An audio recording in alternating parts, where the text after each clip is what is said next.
Aplicaciones a la mecánica. El cálculo vectorial es un campo de las matemáticas referidas al análisis real multivariable de vectores en dos o más dimensiones. Cálculo vectorial en la mecánica. Se usa mucho en problemas de cinemática y dinámica de mecanismos, es decir, para analizar el movimiento, velocidades, aceleraciones, etc. de cada uno de los elementos que forman cualquier mecanismo. Mecanismos. Son conjuntos de cuerpos o piezas móviles interconectadas entre sí y sus movimientos y fuerzas representadas mediante vectores deben relacionarse entre sí mediante operaciones relacionadas con el cálculo vectorial. Tiro parabólico. ¿Qué es el tiro parabólico? Es un movimiento que resulta de la unión de dos movimientos, el movimiento rectilíneo uniforme, componente horizontal, y el movimiento vertical, componente vertical, que se efectúa por la gravedad, y el resultado de este movimiento es una parábola. Para explicar un poco más a fondo sobre esta aplicación, plantearemos un ejemplo. Durante los festejos por el aniversario de la Facultad de Ingeniería se contrataron fuegos artificiales. Un proyectil se dispara al aire con una velocidad inicial de 70 metros por segundo en un ángulo de 75 grados sobre la horizontal. La mecha está programada para encender el proyectil justo cuando alcanza su punto más alto sobre el suelo. Planteamiento. El movimiento se puede dividir en movimientos horizontales y verticales, en los que AX es igual a 0 y AY es igual a menos la aceleración de la gravedad. Entonces podemos definir x0 y y0 como 0 y resolver las cantidades deseadas.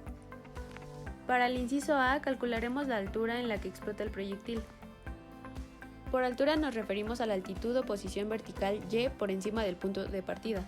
El punto más alto en cualquier trayectoria llamado vértice se alcanza cuando BY es igual a 0. Como conocemos las velocidades inicial y final, así como la posición inicial, usamos la siguiente ecuación para encontrar a Y. La velocidad final al cuadrado es igual a la velocidad inicial al cuadrado menos 2 por la aceleración de la gravedad por y menos y inicial. Como y0 y by son ambos 0, la ecuación se simplifica a 0 es igual a velocidad inicial al cuadrado menos 2gy. Resolviendo para y da y es igual a velocidad inicial al cuadrado sobre 2g. Ahora debemos encontrar la componente de la velocidad inicial en la dirección y, la cual es igual a la velocidad inicial por el seno de θ, y sustituyendo los valores dados en el enunciado nos queda que es igual a 70 metros por segundo por el seno de 75 grados, y esto es igual a 67.6 metros por segundo. Entonces y es igual a 67.6 metros por segundo elevado al cuadrado sobre 2 por 9.80 metros por segundo al cuadrado. Por lo tanto tenemos que y es igual a 233 metros. Tenga en cuenta que debido a que arriba es positivo, la velocidad vertical inicial es positiva, al igual que la altura máxima, pero la aceleración resultante de la gravedad es negativa. Además, la altura máxima depende solo de la componente vertical de la velocidad inicial, de modo que cualquier proyectil con una componente vertical inicial de velocidad de 67.6 metros por segundo alcanza una altura máxima de 233 metros, despreciando la resistencia del aire. Para el inciso B debemos calcular cuánto tiempo pasa entre el lanzamiento del proyectil y la explosión. Para este ejercicio hay más de una forma de resolver el momento en el que el proyectil alcanza su punto más alto.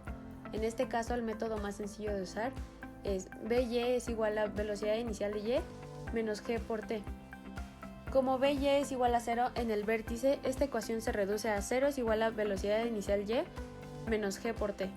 Al despejar t de la ecuación anterior y sustituir los valores, nos queda que t es igual a 67.6 metros por segundo sobre 9.80 metros por segundo al cuadrado, y esto a su vez es igual a 6.9 segundos. Este tiempo también es razonable para grandes fuegos artificiales. Si puede ver el lanzamiento de fuegos artificiales, observe que pasan varios segundos antes de que explote el proyectil.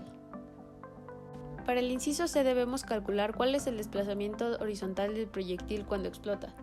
Debido a que la resistencia del aire es despreciable, AX es igual a 0 y la velocidad horizontal es constante, como se discutió anteriormente. El desplazamiento horizontal es la velocidad horizontal multiplicada por el tiempo, dado por X es igual a X0 más BX por T, donde X0 es igual a 0, por lo tanto, X es igual a BX por T, donde Bx es la componente x de la velocidad que viene dada por la velocidad inicial por el coseno de θ. y sustituyendo los valores dados en el enunciado nos queda que es igual a 70 metros por segundo por el coseno de 75 grados, y esto a su vez es igual a 18.1 metros por segundo. El tiempo t para ambos movimientos es el mismo, entonces x es igual a 18.1 metros por segundo por 6.90 segundos, lo que es igual a 125 metros. El movimiento horizontal es una velocidad constante en ausencia de la resistencia del aire. El desplazamiento horizontal que se encuentra aquí podría ser útil para evitar que los fragmentos de fuegos artificiales caigan sobre los espectadores. Cuando el proyectil explota, la resistencia del aire tiene un efecto importante y muchos fragmentos caen directamente debajo. Para el inciso D, debemos calcular cuál es el desplazamiento total desde el punto de lanzamiento hasta el punto más alto. Se acaban de calcular los componentes horizontal y vertical del desplazamiento, por lo que todo lo que se necesita aquí es encontrar la magnitud y la dirección del desplazamiento en el punto más alto. Con los componentes horizontal y vertical obtenemos este vector. Y para sacar la magnitud del desplazamiento, sacamos el módulo de este vector, lo que es igual a 264 metros. Y para la dirección ocupamos el ángulo, lo que podemos sacar con la tangente inversa de 233 entre 125, y esto es igual a 61.8 grados. Tenga en cuenta que el ángulo del vector del desplazamiento es menor que el ángulo inicial del lanzamiento. Llame a la altura máxima y es igual a h. Luego, h es igual a la componente de la velocidad inicial en la dirección y al cuadrado entre 2 veces la aceleración de la gravedad. Esta ecuación define la altura máxima de un proyectil por encima de su posición de lanzamiento y depende solo del componente vertical de la velocidad inicial. ¡Hey! ¡No te vayas todavía! Aquí tenemos más videos que te pueden gustar.